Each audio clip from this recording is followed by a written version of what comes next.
অসচ্ছলদের স্বাবলম্বী করতে জাকেরদের মাঝে কর্মসংস্থান সহায়তা হিসেবে পুঁজি ও মূলধন বিতরণ করেছে হযরত শাহ চন্দ্রপুরী জাকের কল্যাণ ফাউন্ডেশন।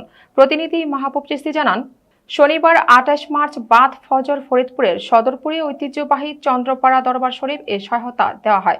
চন্দ্রপাড়া দরবার শরীফের প্রতিষ্ঠাতা পীর জামানার মোজেদ্দেদা হযরত শাহ সুফি সৈয়দ আবুল ফজল সুলতান আহমদ চন্দ্রপুরী রাদিয়াল্লাহু পীর কেবলাজানের বেসালত দিবস উপলক্ষে এই অনুদান বিতরণ করা হয়। অনুদান প্রদান করেন চন্দ্রপাড়া দরবার শরীফের গদিনশীন পীর ও জাকের কল্যাণ ফাউন্ডেশনের চেয়ারম্যান শাহ সুফি সৈয়দ কামরুজ্জামান। অসচ্ছলদের কর্মসংস্থান সৃষ্টি করে স্বাবলম্বী করতে এককালীন আর্থিক সহায়তার পাশাপাশি গরু, ছাগল সহ বিভিন্ন উৎপাদনমুখী উপকরণ প্রদান করে ফাউন্ডেশনটি। এদিকে বেসালত দিবস উপলক্ষে শুক্রবার সকাল থেকে দেশ বিদেশ থেকে অসংখ্য মুরিদ, আশেক, জাকের ও ভক্তরা দরবার শরীফে সমবেত হন। এদিন বাদ জুমা থেকে পবিত্র কোরআন তেলাওয়াত, মিলাদ, কিয়াম, জিকির, আজকার ও শরীয়ত তরিকত সম্পর্কিত ওয়াজ মাহফিল হয়।